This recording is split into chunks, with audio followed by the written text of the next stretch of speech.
Chapter 2. Sam Wood. Like any event of death within life, things seemed to settle down after a while. The sadness and confusion disappeared, and the day-to-day activities of the 8 men that Benjamin sent his suicide email to, who were presumably the closest to Benjamin, ensued as if his death were only a nightly thunderstorm that departed with the rise of the sun the next morning. We were all interviewed the day after his death, but because these sessions were isolated to a one-to-one interrogation, I never got to meet Benjamin's friends. I was still a little perplexed, yet flattered, as to why he thought of me as one of these special select friends. I had taught him how to play basic guitar chords at my studio for approximately 6 weeks before his suicide. He was undoubtedly more competent at the guitar than he had first expressed, and had mastered some of its intricacies long before he had met me.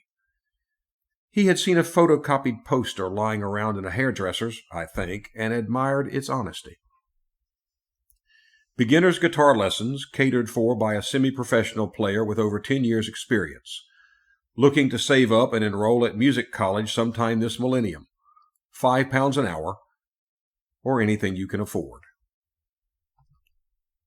I remember Benji, in our last lesson, giving me £15 and telling me to go put it toward my studies. That was the last time I spoke to Benji.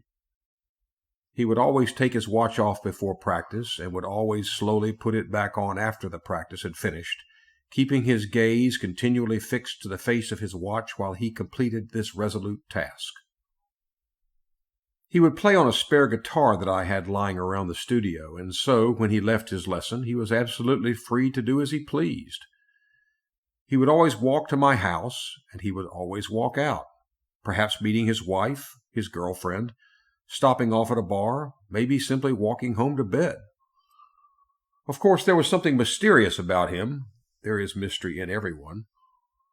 But it was a gentle mysteriousness that was always naturally sanguine.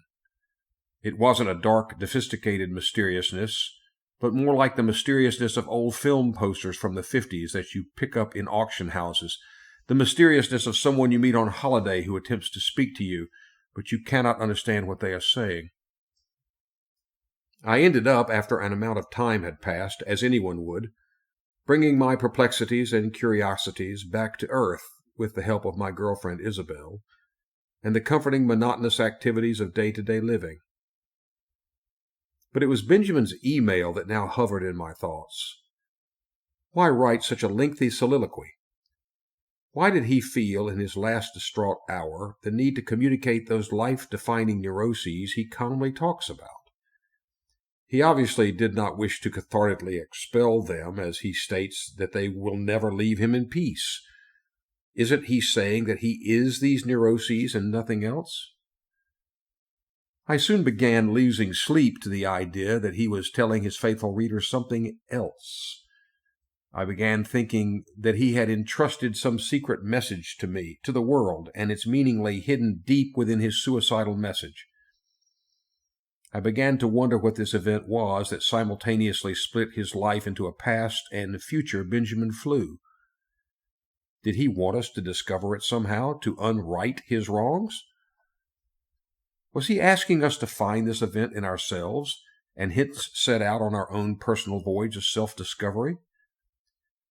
Whatever the answer was to this myriad-coded message, I began to realize at least one truth, that the neuroses inhabiting Benjamin's mind had unstuck themselves from his words and had found a home within my singular, commonplace existence. After my long-awaited interview at the music college I so desperately wanted to study at, 2 years after Benjamin died, I realized what I had to do. I could either study the ways of musical composition, harmony, and cadence, or I could study the life of Benjamin Flew. After a moment's hesitation, I drew out all my savings from the last 3 years directed solely toward my education, and decided to buy the cheapest car I could find and visit every friend that Benjamin had sent his last remaining testament to. The easiest part was finding their names. Each of their email addresses was included within the message Benjamin had sent me. Not only a name, I thought, but direct contact with each and every one of them through the medium of email. I knew this wouldn't be enough, though, hence the car. I knew that email addresses could be deleted and that names could change. The medium of email didn't seem adequate for such a topic either. Surely one would wish to discuss the difficult issue of Benji's death face-to-face, in a pub, or words shared during a short walk, but if that wasn't Benji's style, then maybe it won't be theirs either. I won't lie to you.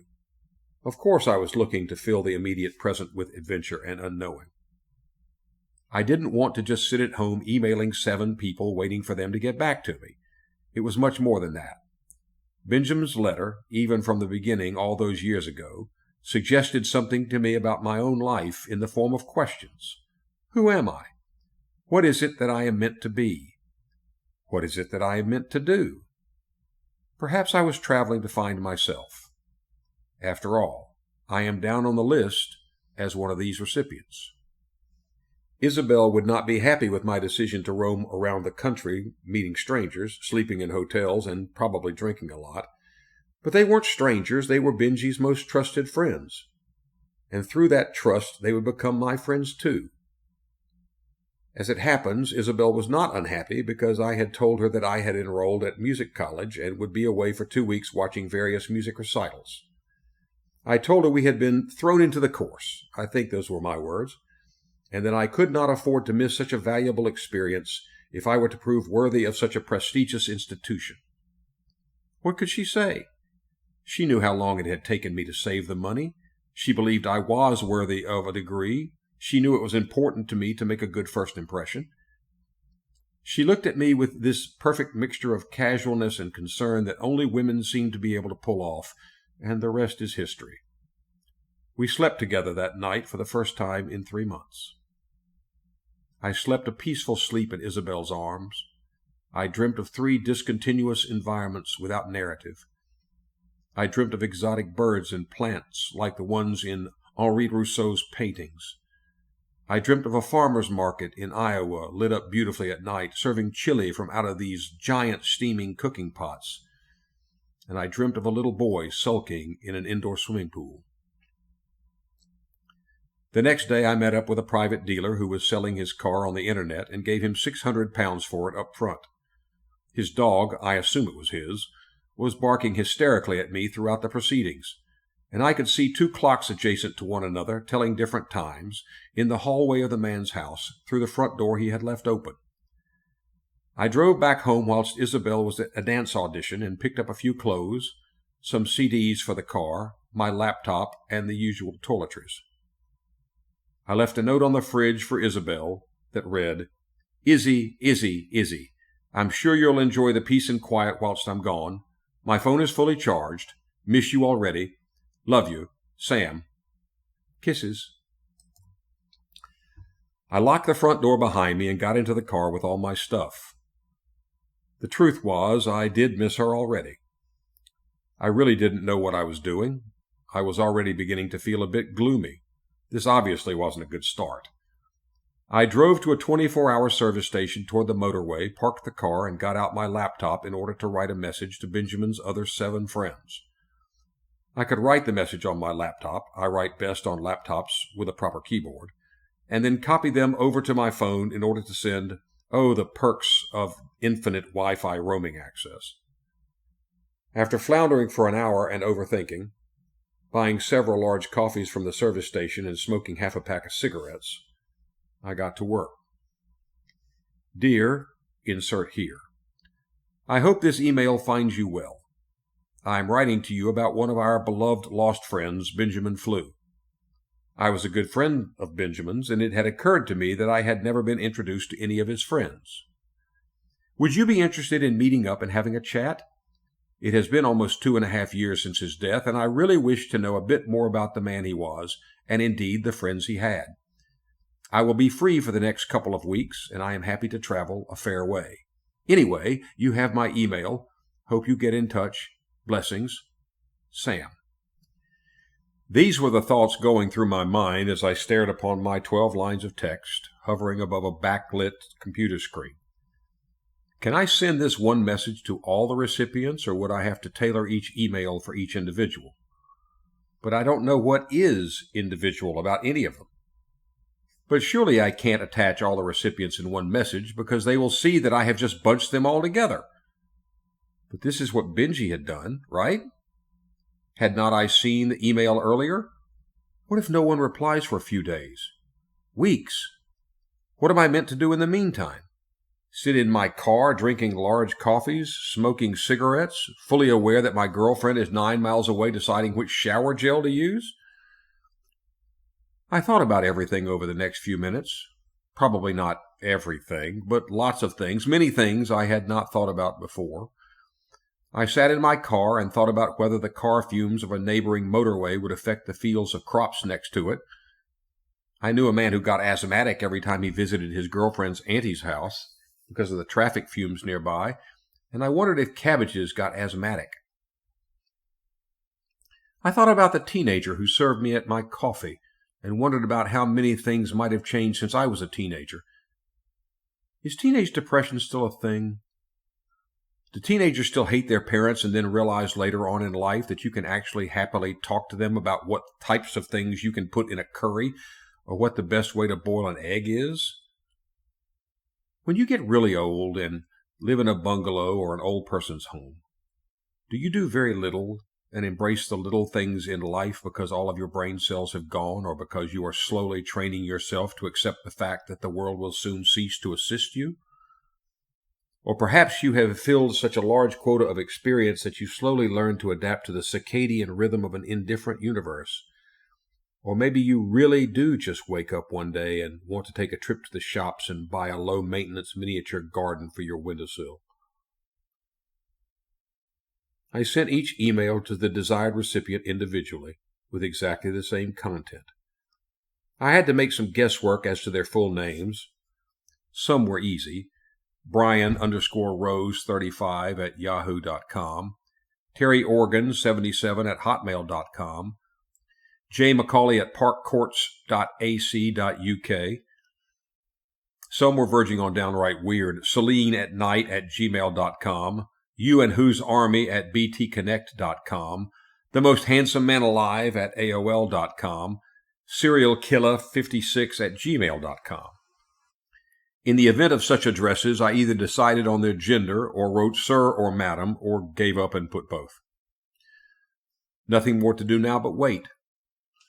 I flirted with the idea of staying in the hotel next to the service station, maybe grabbing some food at this restaurant I could see near the truck stop. I would order a steak, a few sangrias, move to the bar, talk to the barman that graduated at Oxford.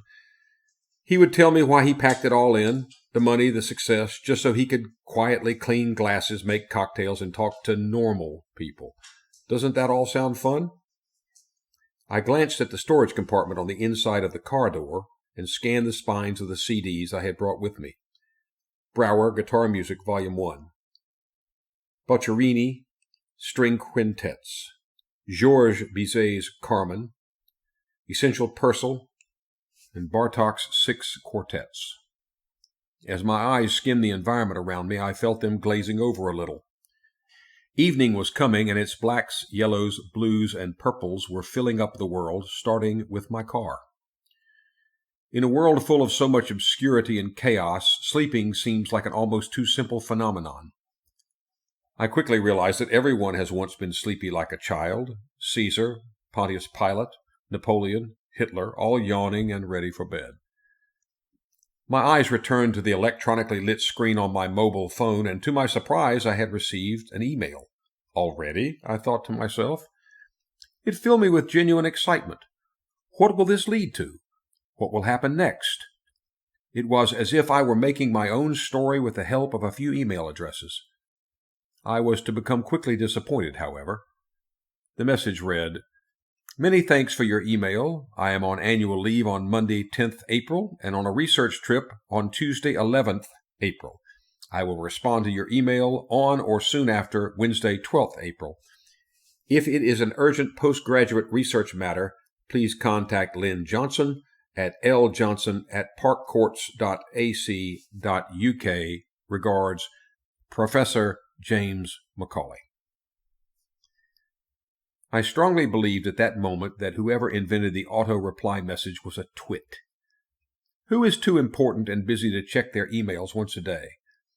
It is always some poncy professor, writer, or academic that uses these types of automated messages to make them appear too engrossed in the celestial world from mere correspondences through a computer. I was about to give up or go for that sangria, but then it struck me. Surely I have everything I need to find Professor James Macaulay. He is away for a few days, but he will soon be back at the university. Park Courts College? University? It is not urgent enough nor formal enough to contact this Lynn Johnson lady, so maybe I could just pop in. I typed in Park Courts postgraduate research into my phone and found a university near Boston. I checked the staff directory and found a Professor James Macaulay. His resume came up, and that was the first time I saw his face. Mr. Macaulay seemed like a pleasant man from his first digital appearance. He seemed to be smiling in his photograph, which is always a good sign. Shows that one does not take oneself too seriously. He was wearing a suit that didn't seem to fit him right. He looked like he was more student than teacher. His face was somewhere between oval and square. He was clean-shaven, eyes black, small and deep-set, with thick, black but well-shaped brows. He looked totally unpretentious, verging on naive. His subject specialization was on Carl Jung and the theory of synchronicity. He had graduated at Warwick University, first-class honors, and was writing a book called Meaningful Coincidences on Walking and Acausality. I decided to set course for Park Courts University immediately. Images of meeting James flowed through my mind, shaking hands, speaking of Benjamin, burrowing deeper into the lives and times of their friendship group and how things were back then. I bought one more coffee from the service station and an egg salad sandwich, tipping the adolescent waitress on my way out. I secured my seatbelt, inserted Georges Bizet's Carmen into my CD player, and smiled to myself. Tonight, I will be conquering the great British motorway system similar to how Bellini's Norma conquered the whole of Europe.